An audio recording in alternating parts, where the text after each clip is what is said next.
FastCast, Rogue One, extra stuff. Spoiler alert. This is just some extra chat we were having, and so we're going to keep having it. Spoiler alert.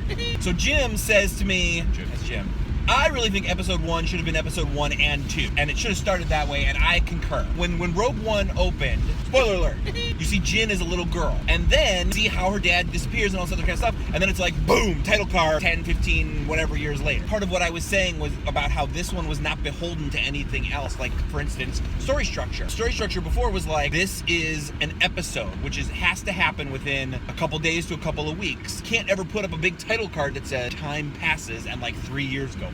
Episode 1 and 2 could have been all one. Then episode 2 should have been, I killed them all, the women and the children, because in episode 3, he goes from, I love you, I'm a master Jedi, killed all the Jedi kids, and now I'm Darth Vader. And then it ended. You see the helmet come on, and then it was credit. Episode 3 should have been all about Anakin being seduced by the Emperor. Darth Vader was supposed to be the scariest man on the face of the earth. And let me tell you, Rogue One brings back the fear of death that is one Darth Vader. Yeah, Darth Vader is not a pussy in this movie, which is great because he needed to not be a pussy. And they didn't go like in the first 3, they didn't go lightsaber heavy. There is lightsaber, and it is done maybe, 60 seconds. Best lightsaber scene probably in 4 movies, easily. Yes. Yeah, I definitely want to see it again immediately, if not sooner. See, I unfortunately need to go back now and watch 3. I kind of want to watch 3. If only because I actually had the questions throughout even before they came on screen, CP3O and R2-D2. I was like, where did they go? I haven't watched 3 again in a really long time. Oh, that's something else I wanted to say. The main character in 7,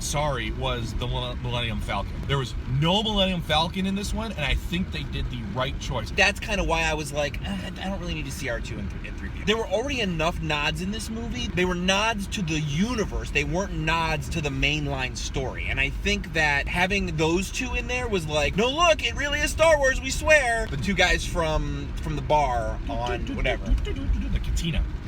They were not at Mos Eisley, so it wasn't like, oh, these guys have just been getting drunk at Mos Eisley this whole time. Clearly, their backstory is that they're mercenaries or something, and they've been working together, and this is one of the 12 systems on which he probably has the death sentence. And that was cool. People that should be alive during this movie. Boba Fett should be alive. Jabba the Hutt should be alive. Han Solo should be alive, and none of them were in there. They all will probably be in the Han Solo movie. The Han Solo movie is supposed to be a backstory movie? Right. We know we're going to see, I always get his name wrong, Lando Calrissian. Calrissian, yes. Because he wins it from him. Right. Spoiler alert! Well, and that was funny, like on the way we were driving there, you're like, Darth Vader has to show up in this movie. He has to show up in this movie. I'm like, yeah, well, that's funny because he showed up in the 2nd and 3rd and 4th and 5th trailers, so yes, he is in this movie. Well, I didn't see any of the trailers. And that's why I didn't say anything, because I didn't want to spoil it for you. Why would they do that in the trailers?